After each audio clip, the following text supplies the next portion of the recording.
जय हिंद। Welcome to my YouTube channel history making by S Alam. I hope आप सभी लोग अच्छे होंगे। And today's topic is Tagore's abode of peace. आज का टॉपिक होगा हम लोगों का रविन्द्रनाथ टैगोर का शांति निकेतन। सो स्टार्ट करते हैं। Many of you may have heard of Shanti Niketan. Do you know why it was established and by whom? आप में से बहुत सारे लोग शांति निकेतन के बारे में सुने होंगे, जानते भी होंगे। क्या आप जानते हैं कि शांति निकेतन किनके द्वारा बनाया गया और क्यों बनाया गया? Rabindranath Tagore start the institution in 1901। Rabindranath Tagore ने 1901 ईस्वी में शांति निकेतन की स्थापना की। As a child Tagore hated going to school. He found it suffocating and oppressive.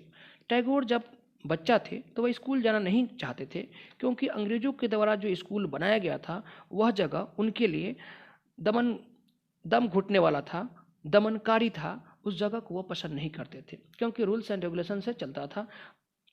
The school appeared like a prison, for he could never do what he felt like doing. School उन्हें ऐसा लगता था जैसे एक jail खाना हो, कैद खाना हो। जो वह चाहते थे वो नहीं कर पाते थे, ठीक है, अपनी इच्छा के हिसाब से। So while other children listen to the teachers, Tagore's mind would wander away. जब दूसरे बच्चे शिक्षक को सुनते थे तो टैगोर का जो माइंड्स था वो वंडर भटक रहा था, इधर उधर घूम रहा था। The experience of his school days in Calcutta shape the Tagore's idea of the education. ठीक है, कलकत्ता के अपनी स्कूल जीवन के अनुभवों में शिक्षा के बारे में टैगोर के विचारों को काफ़ी प्रभावित किया। रविन्द्रनाथ टैगोर कलकत्ता में अपने स्कूल जीवन में थे और वहाँ पे जो अनुभव लिए, उस अनुभव ने टैगोर के जीवन को शिक्षा के जगत में काफ़ी ज़्यादा प्रभावित करता है। ठीक है, on growing up he wanted to set up a school where the child was happy, where she could be free and creative, where she was able to explore her own thoughts and desires. वह उनका सोच था कि जब हम बड़े होंगे तो एक स्कूल खोलेंगे जहाँ पे बच्चे खुश रहें, जहाँ पे बच्चे आज़ाद हों। ठीक है, आज़ाद होकर क्रिएटिविटी, अपने सृजनात्मक को दिखा सके, अपने हिसाब से वो बोल सके, अपने विचारों को रख सके, अपनी सोच को रख सके। ठीक ना, ये उनका सोच था। Tagore feel that the childhood ought to be a time of self learning. Rabindranath Tagore का ऐसा मानना था कि जो बचपना होता है वह खुद से सीखने का होता है, outside rigid and restriction discipline of the school system set up by the British.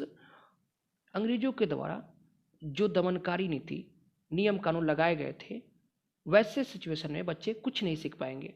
ठीक है, जो कि चाइल्डहुड में खुद से सीखने का समय होता है, लेकिन अंग्रेजों ने काफ़ी कठोर नियम कानून लगा दिए थे। वैसे परिवेश में सीखना बहुत ही मुश्किल था। Teachers had to be imaginative, understand the child and help the child develop of the curiosity.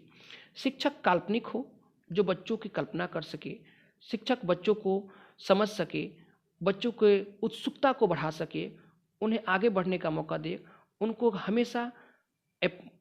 हमेशा एग्रेसिव करे, मोटिवेटेड करे। ठीक ना, वैसा शिक्षक होना चाहिए, ऐसा रविन्द्रनाथ टैगोर का सोचना था। According to Tagore the existing school kill the nature desire of the child to be creative, her sense of the wonder. मौजूदा जो स्कूल है, अभी जिस परिवेश में अंग्रेजों के द्वारा जो बनाए गए स्कूल है, वह स्कूल बच्चों की क्रिएटिव को, बच्चों की इच्छाओं को मार रहा है। ठीक ना, वैसे परिवेश नहीं मिल रहा है जहाँ पे बच्चे अपनी क्रिएटिविटी को दिखा सके, बच्चे खुलकर बोल सके। ठीक है, Tagore's was of the view that creative learning could be encouraged only within the natural environment. Tagore का सोचना था कि ये क्रिएटिविटी जो है एक प्राकृतिक परिवेश में किया जा सकता है। बच्चे एक नेचुरल इन्वायरमेंट में रहकर अपनी क्रिएटिविटी को दिखा सकते हैं, उनको इनकरेज किया जा सकता है। So he chose to set up the school 100 kilometres away from the Calcutta. इसीलिए उन्होंने चुना कि कलकत्ता से 100 किलोमीटर की दूरी पर स्कूल खोला जाए, इन अ रूरल सेटिंग। कहाँ पे? ग्रामीण इलाकों में। ठीक है, जहाँ बच्चे पढ़ सके। He saw it abode of peace. उन्होंने शांति निकेतन के बारे में देखा, वो जगह था शांति निकेतन। ठीक है, we are living harmony with the nature, children could cultivate their natural creativity, जहाँ बच्चे प्रकृति के साथ, प्रकृति के आबो हवा में रहकर अपनी क्रिएटिविटी को सीख सकते हैं, दिखा सकते हैं। In many years Tagore and Mahatma Gandhi thought about education in similar ways, बहुत सालों तक in many sense Mahatma Gandhi और टैगोर का जो विचार था मिलता जुलता था। There were however difference to Gandhi was highly criticals of the western civilization and its worship of the machine and technology। Gandhi ji western education, technology और मशीन के इसकी क्रिटिसाइज करते, आलोचना करते थे, इसके फेवर में नहीं थे।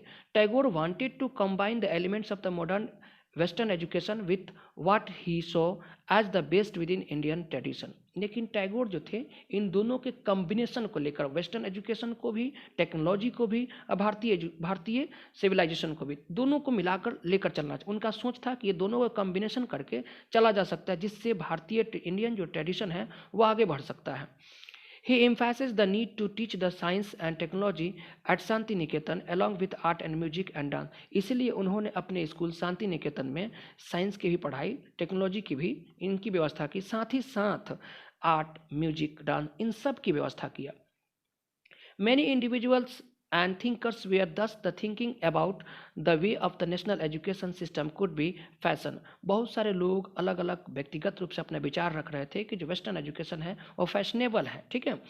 सम wanted the change within the system setup by the British. कुछ लोग तो यह चाह रहे थे कि सरकार के द्वारा, ब्रिटिश सरकार के द्वारा जो सिस्टम लाया गया एजुकेशन सिस्टम, उसमें कुछ बदलाव लाया जाए। And felt that system could be extended so as the include wider section of the people. और कुछ लोग चाह रहे थे कि इस सिस्टम को और फैलाया जाए, जिससे ज़्यादा बड़े पैमाने पर लोगों को शिक्षित किया जाए, बच्चों को शिक्षित किया जाए। Others argue that alternative system be created so that the people were educated into culture and that was truly nation. और कुछ लोग चाह रहे थे कि इसकी अल्टरनेटिव हो, जिससे वास्तविक रूप से राष्ट्रीय शिक्षा हो, राष्ट्र की शिक्षा दिया जाए, ठीक है। Who was to define what the truly nation. अब इसे डिफाइन कौन करेगा कि वास्तविक राष्ट्रीयता क्या है, नेशनल क्या है, ठीक है। The debate about the what the national education ought to be continued till after independence. राष्ट्रीय शिक्षा के बारे में देश की आज़ादी के बाद भी लगातार इस पर बहस होते रहे। सो ओवरऑल कहा जाए कि रविंद्रनाथ टैगोर ने शांति निकेतन की स्थापना इसलिए किए कि जब वह बच्चे थे, छोटे थे, तो उन्हें अंग्रेजों के द्वारा बनाए गए स्कूलों में पढ़ने के लिए भेजा जा रहा था, तो वह नहीं जाना चाहते थे, क्योंकि वहाँ पे उनको वह जगह जेलखाना लगता था, दमनकारी लगता था। तो जब वह दबदब के रहते थे, अपनी फीलिंग नहीं दिखा पाते थे, उन्हें एहसास होता था कि हम खुलकर नहीं बोल पा रहे हैं, कुछ पूछ नहीं पा रहे हैं। तो यह चीज़ उन्हें बहुत प्रभावित किया, और जब बड़े हुए तो उन्होंने शांति निकेतन जैसे बड़े संस्थानों को खोला 1981 में। और मकसद यह था कि सभी ऐसा जगह हो जहाँ पे सब लोग आज़ाद हो, ठीक है, अपनी बातों को रख सके, अपनी आकांक्षाओं को रख सके, जहाँ पे खुले हवाओं में, आबो हवा में, खुले इन्वायरमेंट में शिक्षा दी जा सके। और महात्मा गांधी और रविंद्रनाथ टैगोर का जो आइडियोलॉजी था, विचार था, मिलता ही जुलता था। लेकिन महात्मा गांधी वेस्टर्न एजुकेशन और टेक्नोलॉजी और मशीन के खिलाफ थे, लेकिन रविंद्रनाथ टैगोर जो थे इन कंबाइंड थे, इन दोनों के फेवर में थे। वो चाह रहे थे कि साइंस और टेक्नोलॉजी के बदौलत भी और आर्ट, म्यूजिक और डांस के बदौलत भी भारतीय बच्चों को इनकरेज किया जा सकता है, उन्हें डेवलप किया जा सकता है। इसी तरह से राष्ट्रीय शिक्षा पर जो नेशनल एजुकेशन था देश की आज़ादी के बाद, इस पर लगातार बहस होते रहा, ठीक है। तो आई होप, उम्मीद करते हैं कि मेरा वीडियो आप लोगों को अच्छा लगा होगा, ठीक है। तो अगर चैनल पर नए हैं तो चैनल को सब्सक्राइब कर लीजिए, वीडियो को लाइक कीजिए, शेयर कीजिए अपने दोस्तों के साथ, और कमेंट करके बताइए कि जहाँ पे कोई प्रॉब्लम हो रहा है तो आप कमेंट कीजिए। हम आपके कमेंट को पढ़ते भी हैं और रिप्लाई भी देते हैं, ठीक है। तो आज इतना ही, जय हिंद।